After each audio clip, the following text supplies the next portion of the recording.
Aleluya, gloria a Dios. ¿Cómo han ido los reyes? ¿Qué le han traído los reyes? ¿Le han traído carbón alguno? ¿Se han portado bien? ¿Sí? No me lo creo mucho. Bueno, sí.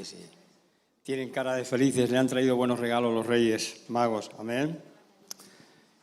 Gloria a Dios, aleluya. Te damos gracias, Señor, bendecimos tu nombre. Gracias por este culto, por esta alabanza tan hermosa. Gracias porque te haces presente en medio nuestro cuando abrimos nuestro corazón. Señor, y ahora queremos también abrir nuestra mente y nuestro corazón para recibir la palabra y, en mi caso, para transmitirla, Señor. Te bendecimos en el nombre de Jesús. Amén y amén. ¿Está puesta la cosa esta? ¿Sí? ¿Funciona? Déjamelo ahí fijo. Gloria a Dios. Ustedes me han escuchado muchas veces comentar así esporádicamente, de una forma rápida, y como tengo estas cosas ahí en el coco, en la mente, a veces me salen así sin explicación, sin detalle o sin explicar, sin algún versículo bíblico que lo explique bien claro.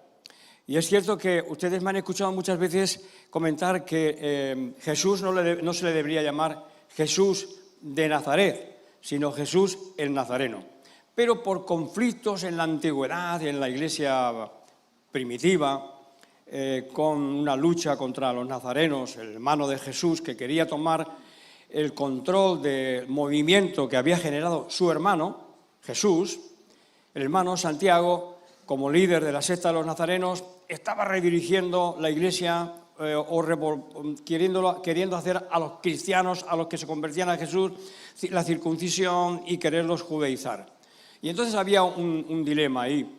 Y por esta cuestión, San Epifanio fue que, empezó a diferenciar, a marcar la diferencia entre los nazarenos y los cristianos, entre los antiguos nazarenos y la reforma o la renovación que había introducido el Señor Jesús.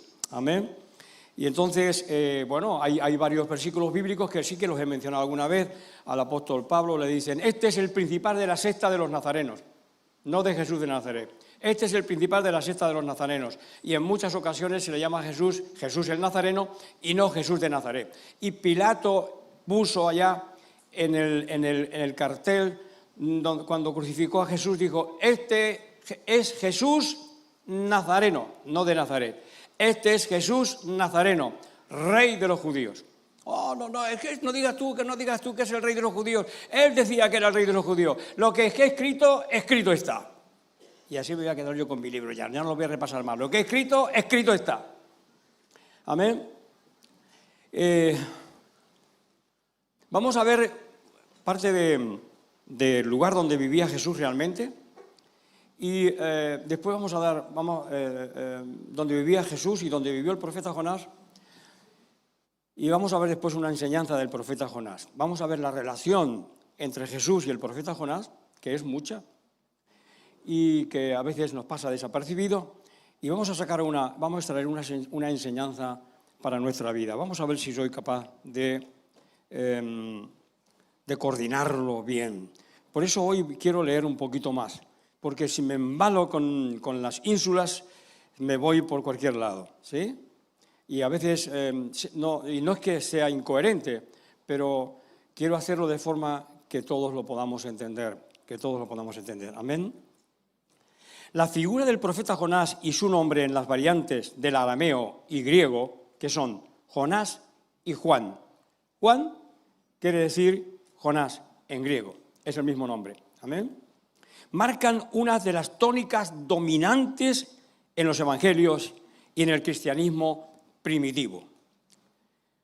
De este profeta no solo tenemos pequeños y el conciso, o sea, es el pequeño y conciso libro que él escribió, sino que también se le menciona en Segunda Reyes, durante el reinado de Jeroboam II, cumpliendo una profecía que él había proclamado a favor de la restauración de Israel, una restauración momentánea y fugaz, pero muy notoria, muy grande, porque lo hizo desde el mar de Arabat hasta Dan, ¿sí? No, hasta Damasco se extendió.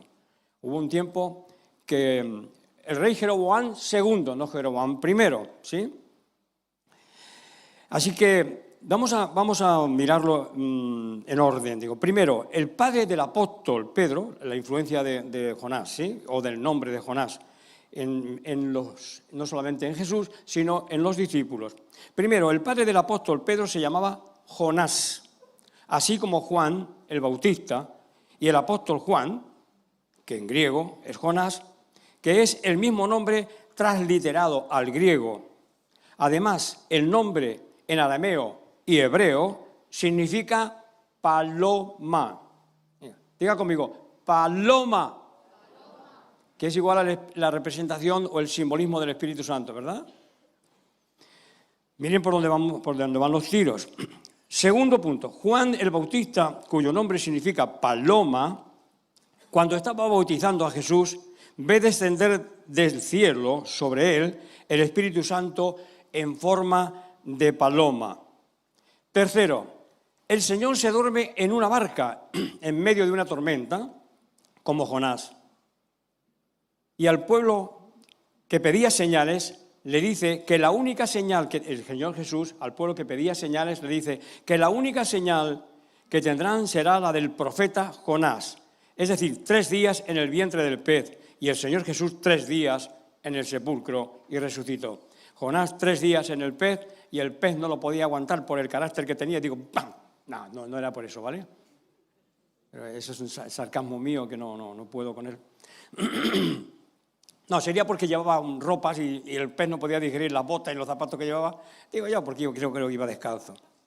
Cuarto, los cristianos primitivos en las catacumbas y después en algunas iglesias, aparte de los panes y los peces como símbolos, tenían pinturas y grabados en los muros de Jonás vomitado o regurgitado por el pez en la playa como símbolo de la resurrección, el cristianismo antiguo. Y todavía en España, en el sur, hay muchos símbolos así porque España, el sur de España y la costa del Mediterráneo y por todas partes prácticamente, había muchos, era donde más nazarenos había. Y todavía hoy en las procesiones de Semana Santa salen con esos capuchones que no sé si los han sacado de donde los han sacado, de la Inquisición. Han sacado esos capuchones y esas cosas raras, pero ellos son los seguidores del Nazareno, no de Jesús de Nazaret. Todavía queda esa impronta ahí. Amén. Así que en las catacumbas y en algunas iglesias aparece la figura de los panes y los peces, pero también aparece la figura, dibujos de Jonás regurgitado por el pez en la playa. Yo creo que si hubiera existido Lutero en esa, o la Reforma en aquella época, la hubieran borrado. Yo creo que todas las cosas, en su justa medida y en el lugar donde tienen que estar y cumpliendo la función que tienen que cumplir, son útiles y necesarias y están bien. Dicen que no está bien, pero sí está bien. En este caso, vamos a contradecir a Matilda, ¿sí? Dicen que no está bien, pero sí está bien. Porque nosotros enseñamos a los niños con imágenes, porque a veces una imagen habla más que 1000 palabras. Pero las imágenes y las esculturas no son para adorarlas, sino son para ambientarnos y redirigirnos al que realmente tiene importancia, al que realmente se merece la gloria, el respeto y la adoración.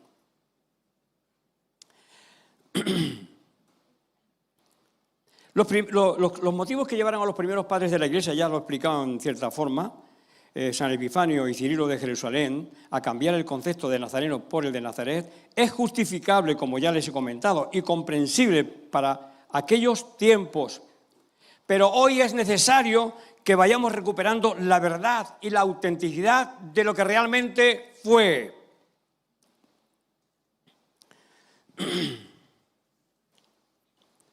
¿Ven esta diapositiva? ¿Este no funciona? ¿Este no funciona? Está estropeado. Se lo estropean todo, me estropean en la casa, todos como 30 o 40 estábamos en la casa metidos y no hay puerta que funcione bien ya. Y aquí también pasa lo mismo casi. Bueno, gloria a Dios. ¿Ven esta figura? ¿Ven ahí al fondo como que se termina, hay un precipicio? ¿Sí? El monte del precipicio por donde querían despeñar a Jesús. ¿Y cuándo querían despeñar a Jesús? Por ese precipicio. Cuando fue a Nazaret, el lugar donde él se había criado y se había educado, porque ahí, en ese monte, había una escuela. La ciudad está abajo de ese monte. En ese monte había una escuela, no había una ciudad como a veces nos dice en la Biblia, ¿sí? Sino que estaba en un monte. Así que Jerusalén está situada de la zona sur y a la parte norte, bien arriba, hay un monte donde estaba la escuela de los nazarenos, así como el Qumran, una comunidad, lo que comprendía una comunidad y una ciudad. Vamos a ir viendo, ¿lo ves? ¿Esto cómo funciona para acá, por aquí? No funciona. Me cachis. A ver, no funciona. A ver, así. Tampoco, no funciona.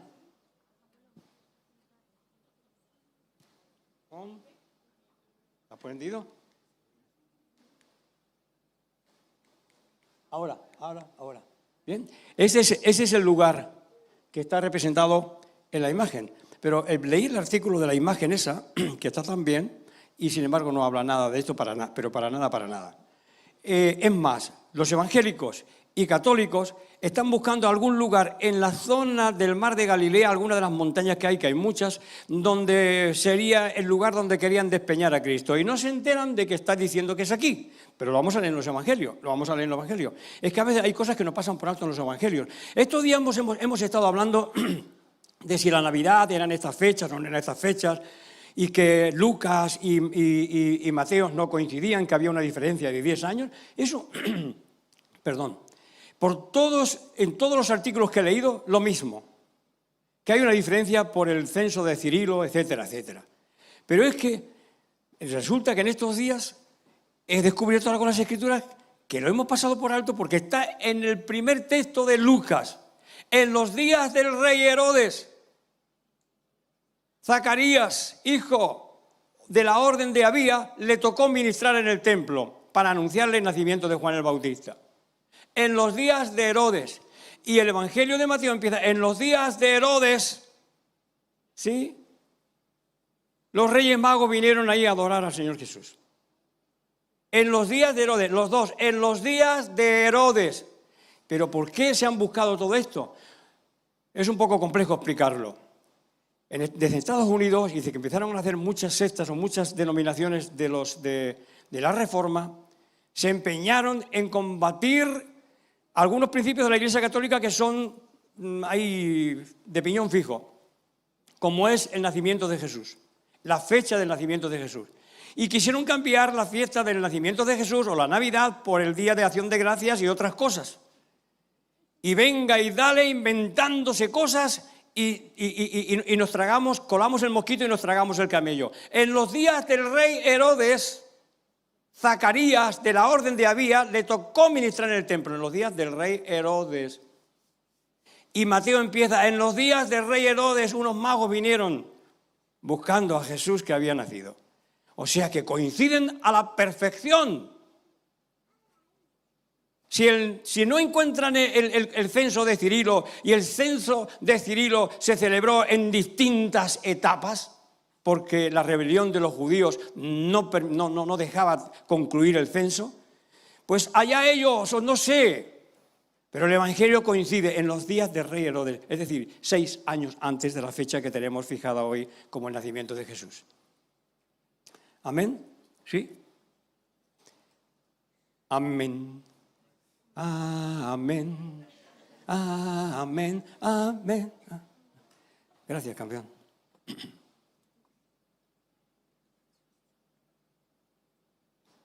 Pero dejamos eso ahí porque estamos en otro orden de cosas hoy. Amén. Lo que estamos contando de del lugar. Mira, ahí está otro lugar, gente que está ahí. No he podido poner más. En ese lugar o en un lugar cercano, estaba la tumba de Jonás. Pero en 2014, creo, el Daesh penetró por ahí y destruyó esa tumba. Y han dejado eso por ahí puesto, ¿vale? Ese letrero, ¿sí? Eso lo vamos a ver ahora después. Nos quedamos ahí de momento, ¿vale? En la montaña, ¿sí? Lucas 4, 17 al 29.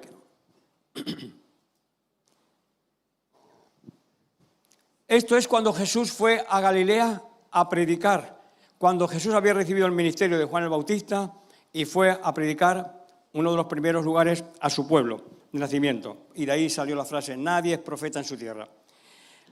Lo voy a leer desde una versión de la Reina Valera, creo que es del 97. Le entregaron el libro del profeta Isaías cuando le tocó salir a leer. Y desenrolló el volumen y encontró el lugar donde estaba escrito: el Espíritu del Señor está sobre mí, por lo cual me ungió para predicar el Evangelio a los pobres. Me ha enviado a sanar a los quebrantados de corazón, a proclamar liberación a los cautivos y recuperación de la vista de los ciegos, o a sanar a los ciegos, a poner en libertad a los oprimidos, a proclamar el año favorable del Señor, que no era ese, pero que fue después cuando murió. Fue en su muerte, el año favorable del Señor, es decir, el año 50, el año del jubileo. Luego, paso al versículo 20, luego enrollando el volumen, lo devolvió al asistente y se sentó. Los ojos de todos en la sinagoga estaban fijos en él y comenzó a decirles: hoy se ha cumplido esta escritura que acabáis de oír delante de vosotros. Estaba en Isaías 61, 1 al 3. Seguimos en Lucas 4, 24. Y añadió: en verdad os digo que ningún profeta es persona grata en su pueblo, o ninguno es profeta en su tierra. Pero en verdad os digo, muchas, y ahora se está refiriendo también a los profetas del norte, Elías y Eliseos, que Primera y Segunda Crónicas, que se supone que están repitiendo la historia de Primera y Segunda Reyes, ni los mencionan, nada de nada. Bueno, sí, una carta que escribió a uno de los reyes de Judá, que no me acuerdo cuál nombre es, cuál rey era. La única. No menciona nada. Cuando Primera y Segunda Reyes dedican un montón de capítulos a Elías y Eliseos, que eran profetas del reino del norte. En esa zona, esa montaña, la montaña que habíamos visto antes, liga con la cordillera del Monte Carmelo, donde había varias comunidades de nazarenos. Era donde Elías hizo descender fuego del cielo. Dice: en verdad os digo que ningún profeta es persona grata en su pueblo. Pero también en verdad os digo, muchas viudas había en Israel en los días de Elías, cuando se cerró el cielo por 3 años y 6 meses, y cuando una gran hambre se ciñó sobre todo el país, y ninguna de ellas fue enviada a Elías, sino a Sarepta de Sidón, a una mujer viuda. Y muchos leprosos había en Israel en tiempos del profeta Eliseo, y ninguno de ellos fue limpiado, sino Naamán el sirio. Al oír estas cosas, todos los que se encontraban en la sinagoga se llenaron de furor y se levantaron y le echaron fuera de la ciudad y le condujeron hasta un borde escarpado en la colina sobre el cual estaba edificada su ciudad, a fin de despeñarle. Fíjense, matizamos esto, ¿vale? Déjame que pase un poquito la diapositiva para atrás. ¿Volvemos a la diapositiva? ¿Sí? Vamos a ir a... Sí, ahí, a esta. Le llevaron al borde del precipicio para despeñarlo. Y dice aquí, no lo digo yo, lo dice la Biblia.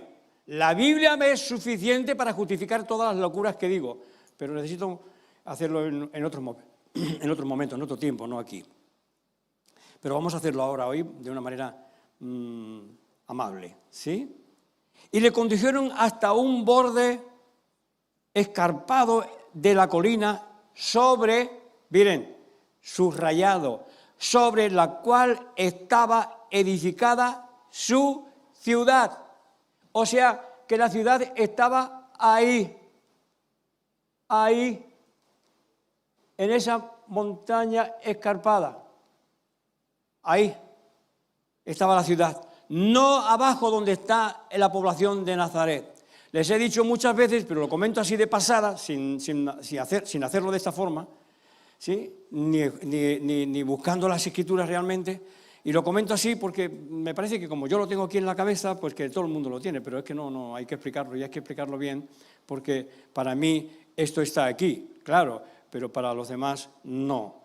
Así que, vuelvo a insistir, le condujeron hasta un borde escarpado de la colina sobre la cual estaba edificada su ciudad, que no era una ciudad, sino una ciudadela o un recinto donde había una especie de monasterio, donde vivían los monjes nazarenos, o los profetas de los nazarenos. ¿Se entiende bien esto? Que no lo digo yo, que lo está diciendo aquí, que en esa colina estaba edificada su ciudad, es decir, el convento, la comunidad donde se crió Jesús y donde había escuelas especiales para formar profetas, no evangelistas,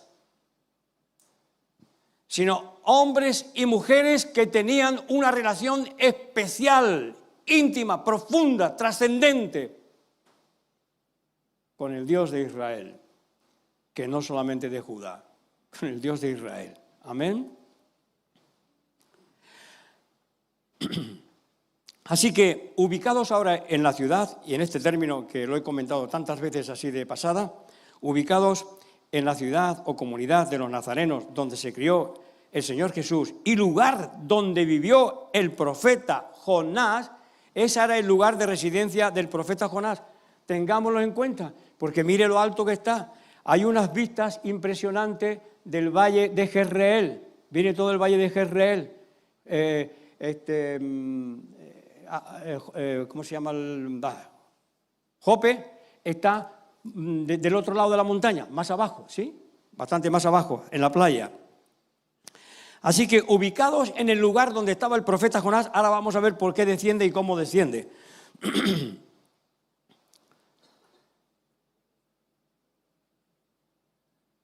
Y vamos a tratar, ahora sí, de centrarnos en una de las enseñanzas que nos deja el profeta Jonás, no con sus palabras, sí con sus palabras de rebelión, pero para nosotros, para que nosotros aprendamos también algo.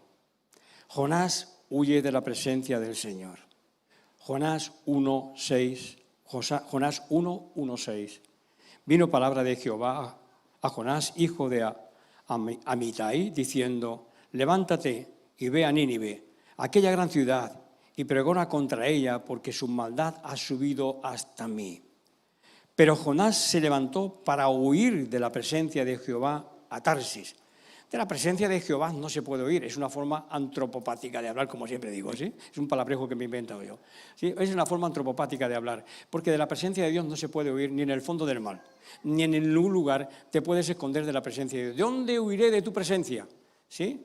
Lo que estaba queriendo decir es que me voy, si tú me mandas para allá, me voy a las antípodas, me voy para el otro lado. No te hago caso.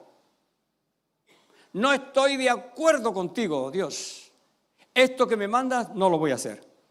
Y se levantó para huir de la presencia de Jehová a Tarsis, a 3.800 kilómetros de distancia al sur de España. Tarsis se encuentra situada, el centro, el núcleo principal de Tarsis se encuentra situado entre Sevilla, Cádiz, Huelva y mi tierra, Extremadura. ¿Sí? Y parte de Portugal se encuentra ese lugar que se llama Tarsis, lejos de la presencia de Jehová. Pero Jehová hizo levantar un gran viento en el mar y hubo en el mar una tempestad tan grande que se pensó que se partía la nave. Y los marineros tuvieron miedo y cada uno clamaba a su Dios. Cada uno clamaba a su Dios. ¿Sí? Y echaron al mar los enseres que habían en la nave para descargar de ellos el peso. Pero Jonás había bajado al interior de la nave y se había acostado y dormía profundamente. El patrón de la nave se le acercó y le dijo: ¿qué haces aquí, dormilón? Levántate y clama a tu Dios.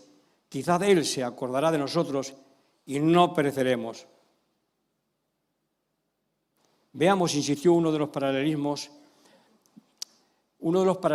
de Jonás con el Señor Jesús, lo vamos a ver, es que el Señor Jesús también se durmió en una barca. Mateos 8, 23, 27. Y entrando él en la barca, sus discípulos le siguieron.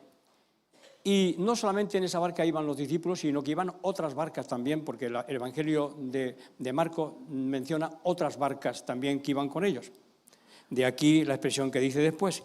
Y aquí se levantó en el mar una tempestad tan grande que las olas cubrían la barca, pero él dormía. Le había puesto un almohadón allá y dormía.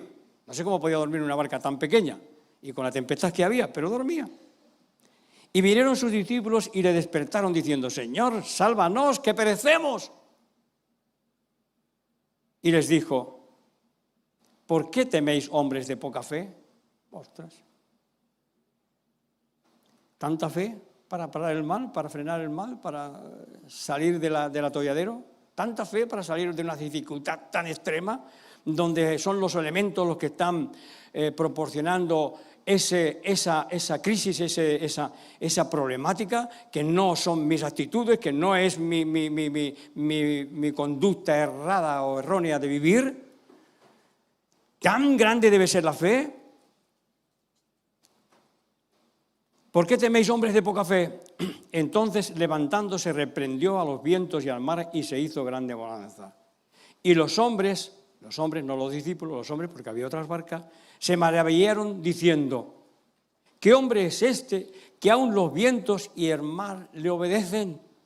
Este es nuestro Dios y Él tiene el control del mundo, de lo que ha sucedido, de lo que está sucediendo y de lo que va a suceder. Por eso necesitamos estar en contacto y en comunión con Él para saber por dónde van los tiros. Y para que en medio de las olas del mar de la vida podamos clamar a Él, para que Él nos libre y nos abra puertas y nos salve y saque nuestra barca, o calme la tempestad, o saque nuestra barca de ese mar o de esa dificultad.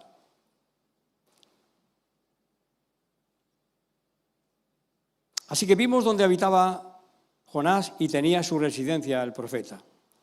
Lo hemos visto, ¿verdad? ¿Sí? Os lo pongo otra vez. Es ahí, ¿vale? En ese momento y en ese monte alto, el monte del precipicio, Dios habló a Jonás y le dijo: sal de aquí y ve a Nínive y proclama que como no se arrepientan, va a venir una gran destrucción sobre la ciudad. En esa situación a veces nos encontramos también nosotros. Estamos envueltos, enrollados. ¿Dónde se ha ido mi yerno Beni, que es tan grande y no le veo? ¿Está por ahí? Esta también es la obra de Dios. A ver, la obra de Dios son ustedes. Estos son paredes. La obra de Dios son ustedes. Ustedes son la obra de Dios. Y es el tiempo de la verdad. Y es el tiempo en que tenemos que edificar la iglesia con unas estructuras sólidas, para que no venga un testigo de Jehová y te diga cualquier cosa y te confunda, y para que no venga un judaizante y te diga cualquier cosa y te confunda. Y te diga: no, la Virgen María nos saludó, el ángel nos saludó a la Virgen María con Ave María, o Dios te salve María. No, le saludó Salón María. Pues no, le saludó en latín: Ave María, llena eres de gracia, bendita tú entre las mujeres. El Señor se ha acordado de ti y te ha elegido para una misión. Ave María, ni en griego, ni en arameo, ni en hebreo, en latín. para que entendamos que el mensaje de Cristo es universal a todas las naciones y a todos los continentes, los conocidos entonces y los que no se conocían, y los que se conocerían después, y donde llegaría el Evangelio. Amén. Dios utilizó a los españoles también para eso, ¿sí? Hay un vídeo que lo hace una persona que se llama Un Bacari suelto por Israel. Algunos de aquí lo conocen. ¿No está Santi hoy? Que también lo conoce. Amparo sí lo conoce. Sí, por todas esas cosas lo conoce bien.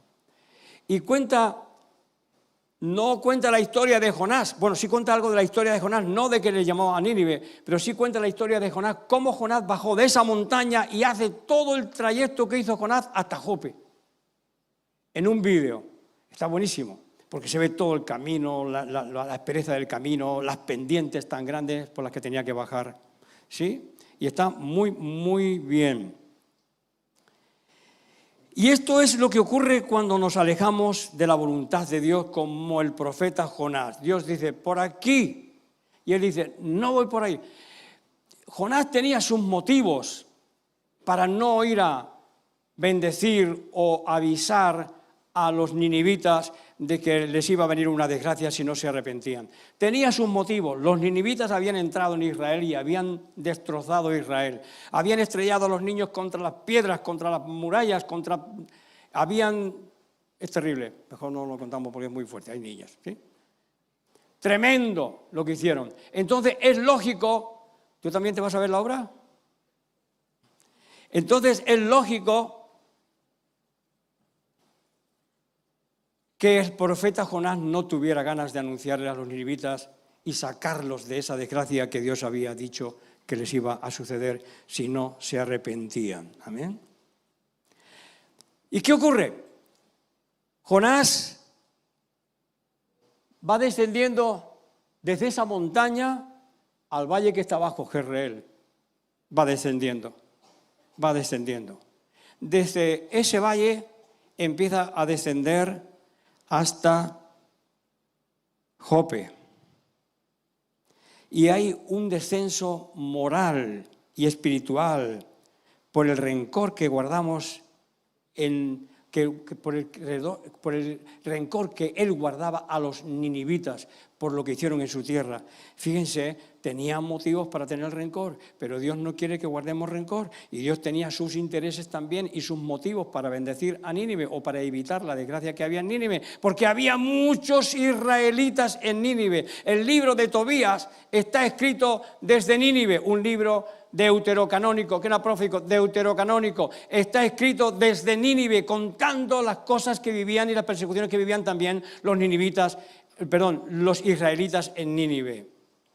Así que había mucho pueblo de Dios también allá en Nínive, que habían sido deportados a Siria por la toma de los sirios en Israel. Así que Jonás va descendiendo moral y espiritualmente por el rencor que guarda a los ninivitas por haber asaltado estos a su país y llevado cautivo y haber hecho una incursión salvaje y una masacre violenta y salvaje, asesinando a las mujeres y asesinando a sus ancianos y niños, estrellándolos sobre las piedras. El profeta Jonás tenía sus razones para no querer ir a anunciar a los ninivitas la inminente destrucción o la inminente destrucción de su ciudad si no se arrepentían. Tenía esas razones, pero Dios también tenía las suyas, como he comentado, para enviarlo a Nínive con el fin de que se arrepintieran y evitar la catástrofe. Jonás pensaba, me parece muy bien que no se arrepientan, así caiga sobre ellos el castigo divino, que bien merecido se lo tienen. ¿Nos empezamos a identificar ya un poco con el profeta Jonás en este aspecto? ¿No pensamos algunas veces nosotros así de algunos conocidos? Y sabes a ciencia cierta que nosotros muchas veces hemos pensado así. Otros han pensado así de ti. Se lo tiene merecido. Por su comportamiento, por su forma de ser. Se lo tiene merecido. Es lo primero que pensamos nosotros, como el profeta Jonás. Si al profeta le pasaba, también nos pasa a nosotros. Y tú y nosotros también hemos pensado a veces de los demás, se lo tiene merecido. ¿Sí o no? Es una reciprocidad mutua. En eso no fallamos. En el afecto fallamos un poco más. En el afecto, en la reciprocidad mutua de afecto, fallamos un poquito más. En la reciprocidad del reproche, vamos, parejitos, todos parejos. Se lo tiene merecido. Por cómo vivía. ¿Han pensado a veces así de ti? ¿Sí? ¿Y has pensado algunas veces tú así de los demás? Se lo tiene merecido. Si es que se veía venir. Tal como andaba, ya lo decía yo. Dicen las abuelas del WhatsApp antiguo, ¿no? Se reunían en las puertas de las casas. Ya decía yo que fulanita era... Se la veía venir, se la veía venir, se lo tiene merecido. Eso es lo que a veces nosotros pensamos. Pero de por medio está Dios, que tenía motivos para que Jonás fuera a bendecir a Nínive y tenía motivos para tener paciencia con Jonás y no mandarlo a hacer puñetas, porque el carácter que tenía el tipo... Yo con Jonás, me gusta mucho Jonás porque me siento como justificado. Digo, caramba, este casi era peor que yo. Se rebelaba más que yo. Y si Dios tiene paciencia con él, digo, alguna tendrá conmigo. Pero mejor que nos reconduzcamos en los caminos del Señor. Amén. Veamos lo que pasó a Jonás. Cómo fue descendiendo. Y que el caso de él puede también ser el nuestro. Y vamos a tratar de identificarnos con el profeta Jonás, no solamente para justificarnos por nuestras malas actitudes y se lo merecen. Nínive se lo merece, lo tiene, y además es que es de verdad, se lo tenía merecido. Pero también no sabía que había mucho pueblo. Él se había quedado en Israel, pero no sabía que había mucho pueblo en Nínive, o no lo tenía en cuenta. Así que Dios le dio una orden a Jonás y este se fue al polo opuesto. Descendió desde ese lugar donde estaba tan alto y recibió la orden, donde recibió la orden y el mandato, y fue bajando de ese monte, ladera abajo, por donde bajaba el Bacari suelto en Israel, hasta el valle de Jezreel, y siguió bajando hasta Jope. De la ciudad de Jope, que está en un montículo, descendió al puerto, pasó al barco, y en el barco descendió a la bodega ocultándose de los demás, donde se durmió, y a causa de la tormenta le echaron al mar, un descenso mayor todavía. Seguía descendiendo Jonás. Y del mar pasó al vientre del pez. Ya fatal la cosa iba. Y desde allí clamó al Señor. Dios le escuchó y mandó al pez que lo vomitara en tierra. No lo vomitó porque se lo había comido con los calzones y con los zapatos y todo eso, no. Porque el carácter de Jonás se le indigestó al pez, no. Todas esas cosas son sarcasmos míos que no lo puedo evitar, pero no. Porque Dios le mandó al pez que lo vomitara o que lo regurgitara en tierra. ¿Y por qué mandó al pez el Señor para que lo devolviera en tierra? Porque clamó. Desde allí, desde el vientre del pez, el Señor clamó al Señor Dios y lo escuchó y mandó al pez que lo devolviera en tierra. Mire, el dios Dagón, adorado en Filistea, Siria y en varios lugares de la costa del Mediterráneo. Como no funciona esto, tengo que mirar por aquí. ¿Sí? Este es el dios Dagón. El dios Dagón era adorado en Filistea, en Gaza, lo que hoy es Gaza, donde está la guerra. ¿Sí? Siria y en otros lugares de la costa del Mediterráneo. ¿Sí? Ahí está Jonás en el vientre del pez. Lo hemos puesto aquí, parece que está en una nave, porque si lo ponemos de la otra manera es muy trágico. ¿Sí? Ahí parece que está en una nave espacial, ¿sí? No, pero está en el fondo del mar y ahí está en el vientre del pez tragadito. Y ahí está de rodillas en el vientre del pez. Se ve que el pez era grande y tenía espacio para ponerse de rodillas y todo, ¿o no? No es necesario estar de rodillas para clamar a Dios, porque a veces en la angustia más grande y en tirado en el suelo, o boca arriba, o boca abajo, o arrugado, mientras que te queden fuerzas, uno clama a Dios, o con la boca o en el espíritu, sin voz, con fonética o sin fonética. Uno a veces clama a Dios desde la dificultad o las dificultades. Ahí está, se le indigestó al pez.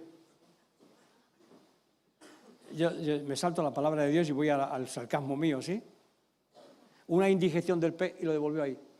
Y eso está en Sevilla, donde hay mucha influencia nazarena. En Sevilla y lo que es toda Tarsis, hay muchas representaciones de Jonás, porque eran descendientes de los nazarenos, ¿sí? En la zona de Sevilla y Tarsis. Amén. ¿No nos pasa a veces a nosotros así? Que nos alejamos de Dios, que Dios nos dice, oye, mira, ¿por qué no? Como la Transbur. Eso es un gusano. No lo voy a perdonar. Gusano. Asqueroso. Se lo tiene merecido. La Transbur es la de la comedia del musical que está trabajando ahí mi nieto, que ya lo he visto 3 o 4 veces porque lo llevo alguna vez allí y me quedo a verlo. Y cada vez me aprendo algo. ¿Sí? Tengo a la Transbur esa metida acá, con esos pechotes grandes que a veces se los tiene que acomodar así. Gusanos, bichos asquerosos. Sin esa exageración de la Transbur, a veces nosotros pensamos, no se lo tiene merecido. No voy a orar por él, no voy a orar por ella, no me voy a reconciliar con ella, no le voy a dar la mano, no, y menos le voy a dar un beso. Ese bicho asqueroso, no le voy a dar un beso. Voy a irme a trabajar contigo, cariño, allá. Voy a hacer de Transbur. ¿No nos pasa? No voy a ir. Pero, escúchame, por encima de las doctrinas. Con las doctrinas y las teologías. Es que ese no cree en la predestinación. Y además cree que la salvación se pierde. Y la salvación no se pierde. Yo puedo hacer las locuras que me dé la gana, pero no pierdo la salvación. La salvación no se pierde. Yo no me voy a juntar con ese. No lo voy a perdonar. No lo voy a aceptar en mi comunidad. ¡Fuera! Si se va, que se vaya. Todo lo contrario de lo que hacemos aquí. La puerta está abierta. El que quiera entrar, entra. Y el que se quiera ir, que se vaya. Lo seguiremos queriendo porque no podemos guardar odio como Jonás, porque el odio y el rencor nos hace descender de la montaña, del lugar donde él trabajaba y tenía su relación con Dios, donde tenía su cueva también. Y buscaba a Dios y Dios se le revelaba. Cuando Dios le mandó y le dijo, oye, vete a Nínive, muestra un poquito de afecto. Pero Dios, pero tú estás equivocado, pero tú no sabes lo que hicieron. Tú lo sabes bien, a ti no se te escapan las cosas y me mandas a que los bendiga. No, desde luego que no voy. Me voy para Tarsis. Nínive está para allá, Tarsis está para allá. 3.500, 3.800 kilómetros. Me voy lo más lejos posible de tu presencia. No, de tu presencia no se huye. De la presencia de Dios no se puede huir. ¿Dónde me esconderé de tu presencia? Dice la palabra de Dios. Pero sí voy a hacer, lo que está queriendo decir es que tú me mandas para allí, pues yo me voy para allá. ¿A usted no le pasa eso? ¿O solamente me pasa a mí?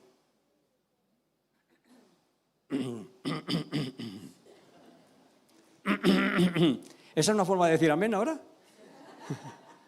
¿Esa es la forma de decir amén? Es que cuesta decir amén a eso, ¿verdad? Cuando nos dicen algo agradable, dicen amén, amén, aleluya. Este pastor parece que dice pocas cosas agradables. ¿Sí? Amén. Se me está atragantando la cosa, como al profeta Jonás. ¿Sí?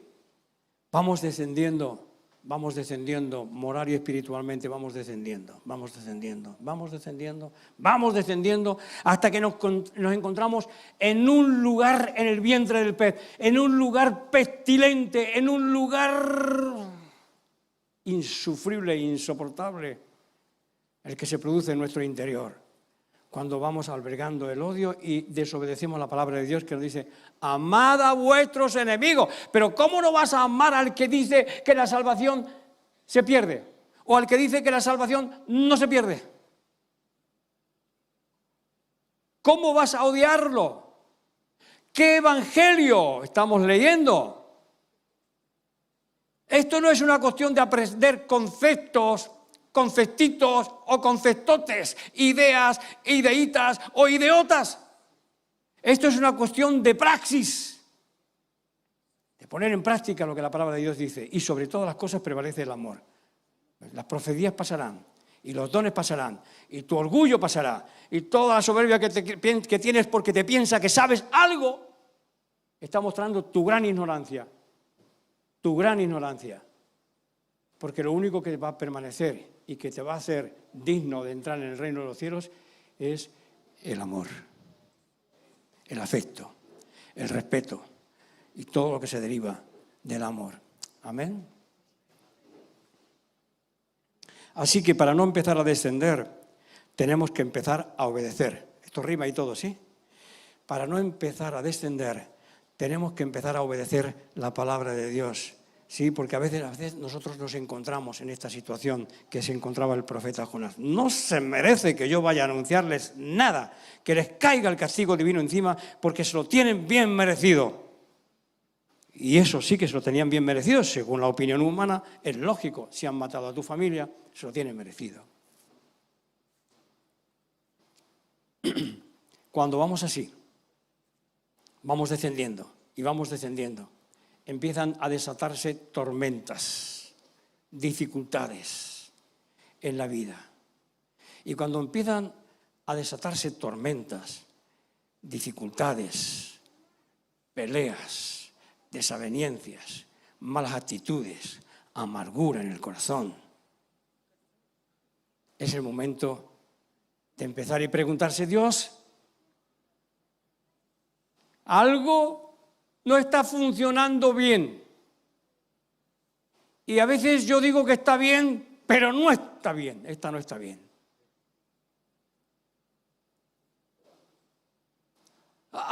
Sí.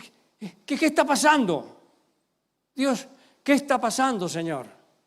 Lanza tu palabra al viento, porque Dios no es una forma. Por eso dice que no te hagas imagen, ni arriba en los cielos, ni lo que está bajo en la tierra, porque no hay nada que me pueda representar. Porque Él es espíritu y lo único que le puede representar es el viento, neuma, el espíritu. Lanza tu palabra al viento, lanza tu palabra al aire, porque la palabra de Dios no vuelve vacía y la que tú diriges a Dios tampoco vuelve vacía. La que nosotros dirigimos a Dios tampoco vuelve vacía. En medio de las dificultades, en medio de los destellos de las luces de Navidad, en medio de los regalos. Uy, los regalos. Nosotros desde que empieza el mes de octubre, que empieza con el cumpleaños de mi esposa, no paramos de tener cumpleaños y fiestas y compromisos de regalos hasta que termina Reyes. No, tampoco. Pues tenemos en este mes todavía 2 cumpleaños más. Tenemos que estar, no, este año no hemos hecho vacaciones para ahorrar para estas fechas, porque es los compromisos de los regalos y los regalos y los regalos, ¿sí? Ay, este año me han regalado los Reyes Magos unos higos con nueces y almendras dentro, higos pasas, con nueces y almendras, que era el regalo que me hacía mi abuelo por los Reyes Magos. Higos que cogía de su huerta, le sacaba el culite que le poníamos ahí, ¿te acuerdas ahí? Y le dejaba el pezón y le metía una bellota, la que comen los cerdos, porque hay algunas que están buenas, ¿sí? o una almendra en el mejor de los casos. O teníamos un nogar en el huerto de mi abuelo y a veces también metía un pedacito de nuez en el higo y traía, ese eran las golosinas de mi abuelo. Y los Reyes Magos me traían un plátano o una naranja, que no los veíamos en todo el año. Que el progreso aquí no es porque vivimos en el huerto del Edén donde hay bananas y hay ¿cómo se llama? Aguacates y de todas las clases de frutas. Que aquí han salido las cosas por puro trabajo y orden y están a punto de deshacernos el orden que nos ha llevado o que nos ha traído hasta aquí. Puro trabajo, higos, con una bellota. Y qué feliz que me hacía. ¿Sí? Un higo con una bellota, o una naranja, o un plátano. ¿Sí? Los juguetes nos los hacíamos nosotros, flechas y lanzas, y peleábamos y hacíamos guerra. ¿Por qué digo todo esto? ¡Bichos asquerosos! ¡Transfur! No necesitábamos tanto, no necesitábamos tantos juguetes para ser felices, éramos felices jugando en el campo. Eso sí, hacíamos infelices a los pájaros porque cazábamos pájaros y todo clase de bichos. ¿Sí?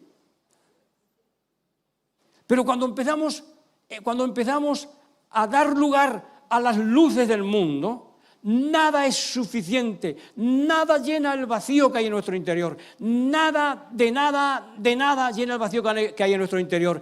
Ese lugar solamente lo llena la presencia de Dios. Y cuando desobedecemos la presencia de Dios, y lo sabemos, y desobedecemos la presencia de Dios, o no buscamos a Dios, vamos en descenso, en descenso, en descenso, hasta el mar, hasta la tormenta y hasta que nos traga el pez.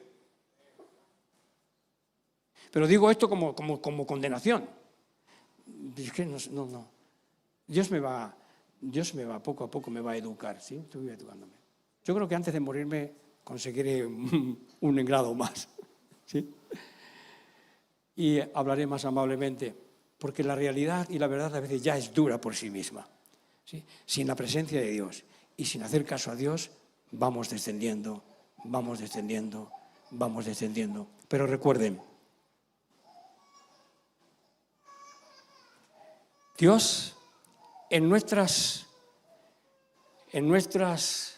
desobediencias y en los desastres que producen las mismas desobediencias, cuando clamamos a Dios lo vuelve en bendición y eficiencia. Nuestras desobediencias, Dios las vuelve en obediencia. Miren, se lo tragó un pez. Ese no. Mira Ecuador, Perú, lo mismo que en Mesopotamia. A ver, ¿dónde estaba este?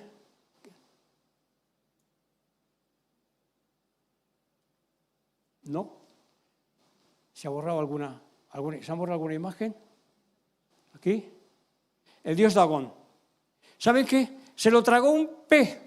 No quería ir a anunciar la palabra de Dios. Y seguramente que si hubiera obedecido a Dios la primera vez, a lo mejor vaya, da la charla y nadie le hace caso como en Israel. Pero ¿por qué no se largó? Si él sabía que había profetizado en Israel y Jeroboam no le hizo ni caso, y que los israelitas predicaban la palabra de Dios y la desgracia que vendría sobre ellos, y vino la desgracia porque no hicieron caso al mensaje del profeta. ¿Por qué no se largó? Dice, si no me hacen caso los israelitas, no me van a hacer caso a aquellos. Voy a hacer caso a Dios y voy a anunciarles la palabra. Pero no fue. Y seguramente que no lo hubieran escuchado. Pero por desobediente le escucharon, pero ¿de qué manera? ¿Y saben por qué le escucharon? Porque le devolvió un pez en tierra. A ver, ¿dónde estaba el pececito ese vomitando? ¿No? Estaba abajo. Ahí, le devolvió un pez en tierra. Y resulta que ellos adoraban al dios pez. Y el sacerdote de ellos iba con una casulla, con una túnica semejante a la piel de un pez para ministrar en el templo del dios Dagón. Y cuando lo vieron los asirios, algunos asirios que estarían en la playa, lo vieron que lo devolvió un pez, digo, ¡madre mía! Y empezó a anunciar la palabra de Dios, dice, este es el hijo del dios Dagón, vomitado por un pez. Todo lo que decía Jonás lo acató la ciudad entera, lo acató el rey y lo impuso. Y no solamente lo impuso a las personas, sino que hasta los animales ayunaron. Porque no lo dijo Dios que no tiene forma, lo dijo un Dios que tiene forma de pez y le devolvió un pez en la playa. Le facilitó el mensaje. Ahora sí que escuchaban el mensaje. Si lo hubiera dicho él solo, no lo hubieran escuchado. Pero lo dijo el Dios pez. ¿Sí? Le evitó recorrer como 1000 kilómetros a pie. El pez lo devolvió justito allá, cerquita de donde tenía que ir, que predicar. El pez. Dios cambia a veces nuestras rebeliones en bendiciones, en eficacias. Y hizo eficaz el mensaje de Jonás porque lo devolvió un pez. Y ellos adoraban al Dios pez. Este, definitivamente, sin lugar a dudas, es el hijo del Dios Dagón. Escuchémosle. Y todo el pueblo lo escuchó y se convirtió, se arrepintió en polvo y en ceniza. No solamente ellos, sino también los animales.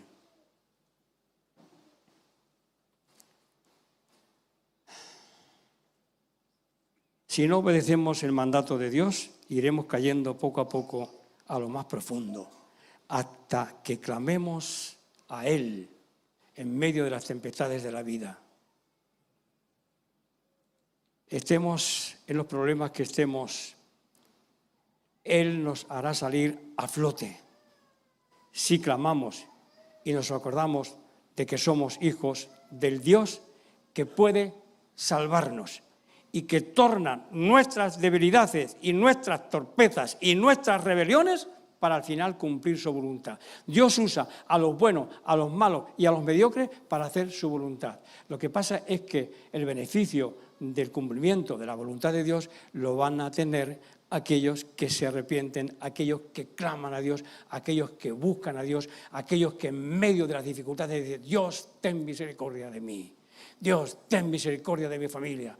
Dios, ten misericordia de la iglesia, ten misericordia de tus hijos, ábrenos el entendimiento, ábrenos el corazón, para que en medio de las dificultades podamos clamar a aquel que tiene el poder de liberarnos de las de los líos en que nos metemos todos nosotros. Amén. Por no cumplir la palabra de Dios. ¿Pueden saliendo los músicos, porfa, Dani? Oró Jonás desde el vientre del pez a Jehová. ¿Qué pez te comió a ti? ¿O te ha tragado a ti? ¿Qué bicho, qué situación, qué circunstancias están tragando tu vida y no te están dejando ser lo que debería ser? ¿O no te están dejando cumplir el mandato o el propósito de Dios en tu vida? ¿Qué pez? ¿Qué circunstancias están impidiendo que tu vida se realice y que todo lo que te rodea y lo que tú manejas funcione como Dios quiere que funcione o como debería funcionar según Dios? Si no funciona, a lo mejor es que estás rebelde con la presencia de Dios o con el mandato de Dios, o es que estás encuadrado en un cuadro religioso, en un cuadro doctrinal donde entra muy poca luz, un cuadro muy cerrado, una estructura muy cerrada, doctrinalmente hablando, donde entra muy poca luz. Los obispos llevan una gorra aquí atrás. Y los judíos también, aquí. Y los monjes se pelaban la cabeza, al revés. Y los curas tenían una coronilla aquí, que yo ya la tengo sin que me la haga nadie. ¿Por qué? Porque entra mucho por acá. Porque es por donde entra la luz, la revelación de Dios, entra por aquí. Entra por aquí, por la conciencia axial, por la columna vertebral. Se manifiesta después de múltiples formas, pero la revelación nos sorprende. No es del intelecto. El intelecto se sorprende cuando viene un axioma o cuando se produce una revelación. Se sorprende. ¿Qué pasó aquí? ¿Cómo vino esto? ¿Por dónde vino? ¿Por qué recoveco vino esto? ¿Por qué recoveco le entró a Pedro la revelación de que Cristo era el Hijo del Dios viviente? Cuando todos estaban diciendo, ¿quién dicen los hombres que soy yo? Bueno, unos dicen que Juan el Bautista que ha resucitado, si había muerto hacía 4 días, que ha resucitado y se ha reencarnado en ti. Creían en la reencarnación, que estaban pensando que era o Juan el Bautista, o el profeta Jeremías, o el profeta Elías, o alguno de los profetas. Estaban pensando que estaban creyendo en la reencarnación. Y los fariseos también estaban esperando la reencarnación o la reencarnación de Juan el Bautista y la encarnación del Mesías. Eso es pecado, Satanás. Eso es lo que está escrito en la Biblia, eso está en la Biblia. ¿Quién dicen los hombres que soy yo? Unos que Juan el Bautista, otros que Elías, otros que Jeremías o alguno de los profetas. ¿Y vosotros qué intuís? ¿Qué revelación tenéis de mí? Y salió Pedro, el más bruto, el más torpe, el menos docto de todos. Tú eres el Hijo del Dios viviente. Bienaventurado eres, Simón Pedro, porque esto no te ha venido del intelecto, esto no ha venido de la escuela, que has tenido muy poca, y esto no te lo ha revelado un pez.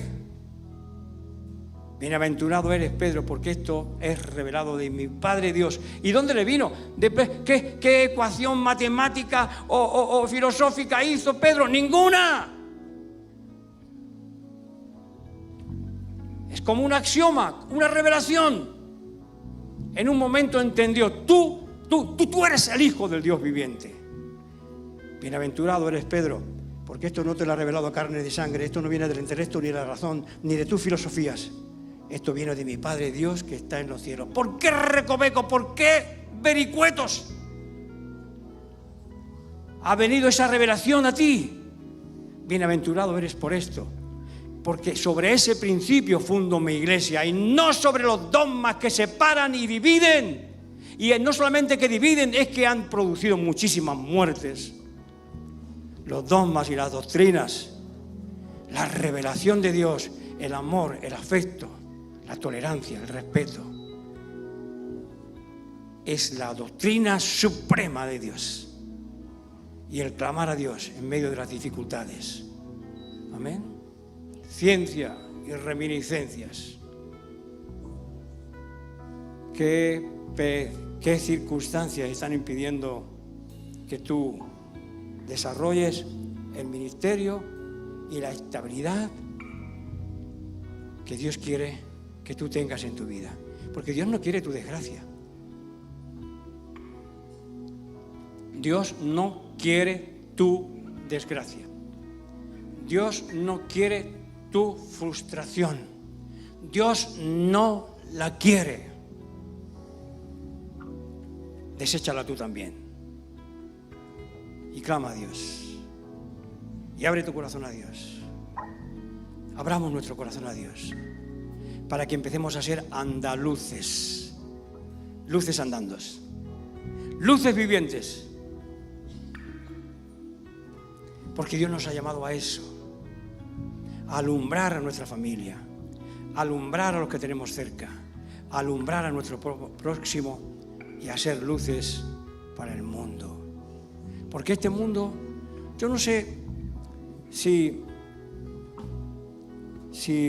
nosotros, o el pueblo de Dios, está entrando en un alejamiento de la presencia de Dios. No lo creo, porque las iglesias están creciendo.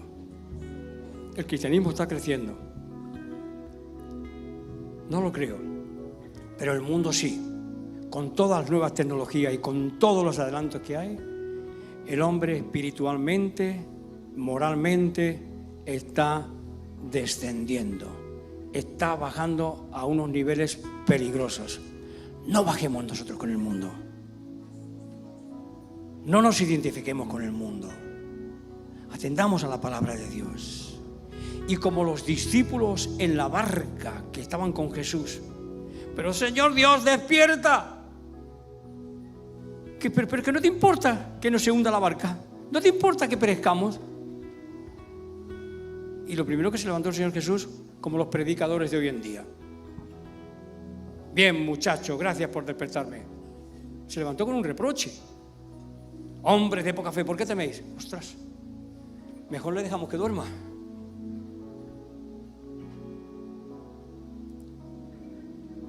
Era un poco más parecido a lo que yo estoy diciendo ahora, ¿sí? No es reproche, pero es una provocación, una incitación a la reflexión. ¿Dónde estoy yo? ¿Qué pienso de Jesús? ¿Cuáles son mis circunstancias? Dios, sálvame que perezco. Dios, sálvanos que perecemos. Aunque tengamos que escuchar el reproche: hombre de poca fe, mujer de poca fe, sí, pero auméntame la fe. Eso también lo dijo Pedro el mismo. Aumentanos la fe, porque necesitamos fe para pasar el mar de la vida, porque hay cada oleaje que se lleva montones de gente por medio, por delante, pero los hijos de Dios aquí están y están respondiendo a Dios. Tenemos que responder por nuestra familia, por nuestra situación, por nuestras circunstancias, y todavía ser luz al mundo. Porque vosotros sois la luz del mundo. Somos llamados a ser la luz del mundo. Amén. ¿Podemos ponernos en pie, hermanos? Sí. Que es tu fidelidad que lleva mi vida más allá de lo que puedo imaginar. Amén. Sé que tu fidelidad que no puedo negar lleva mi vida más allá. Me llena de tu paz. Amén, aleluya. Sé que es tu fidelidad que lleva mi vida más allá de lo que puedo imaginar. Tú te imaginas el desastre, Dios imagina tu salvación. Que no puedo negar Que tu mirada puesta en mí me llena de tu paz. Sé que es tu fidelidad que lleva mi vida más allá de lo que puedo imaginar. Sé que no puedo negar que tu mirada puesta en mí me llena de tu paz. Podemos empezar desde el principio, un momento desde el principio. Tus ojos revelan que yo nada puedo esconder, que no soy nada sin ti, oh fiel Señor. Todo lo sabes de mí, cuando miras el corazón, todo lo puedes ver muy dentro de mí.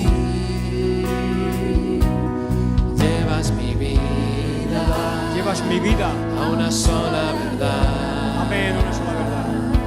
Que cuando me miras, nada puedo ocultar, no ocultas nada de Dios. Dios sabe todo lo que pasa en ti. Que no puedo negar.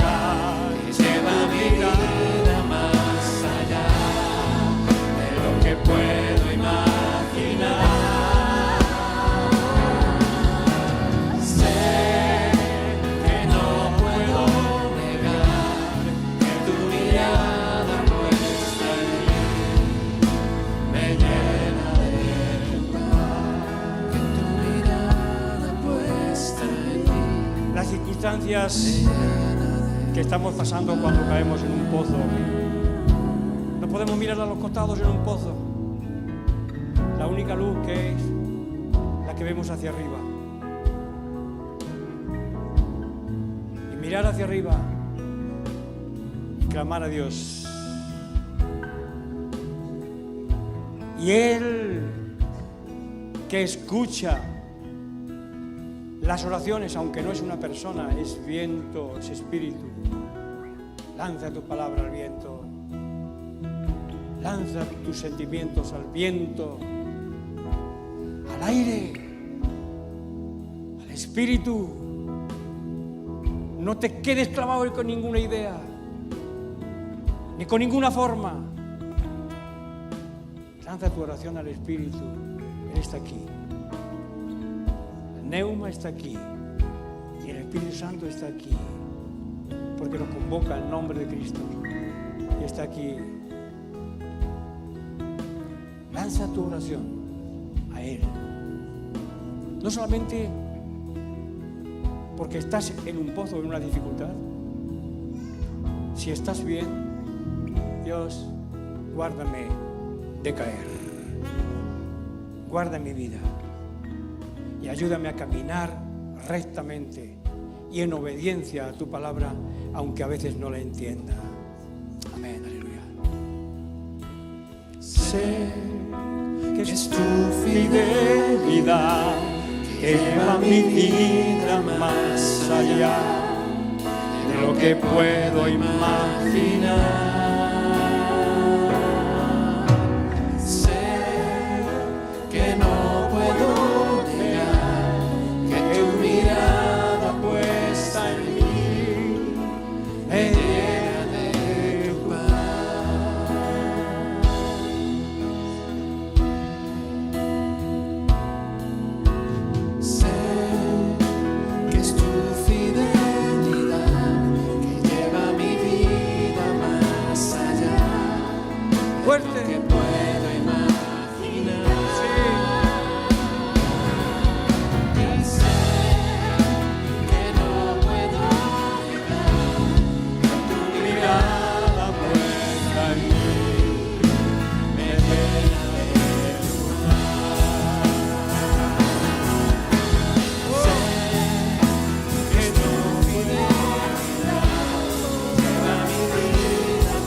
Dios te mira con amor. Dios te mira con afecto. Dios te mira con amor. Si no tienes confianza en abrir tu corazón a Dios, a la mirada de Dios, es por tu conducta. Pero bórrala. Rectifica. Arrepiéntete. Pide perdón a Dios. Y Él seguirá mirándote con afecto y con reconocimiento y llevará tu vida más allá de lo que puedes imaginar. No de las idiotas.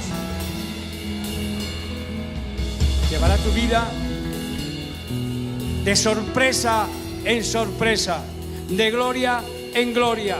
Y no de tus ideas a tus ideas, sino que te hará descubrir algo superior, más excelente, más hermoso, más bello que tus ideitas.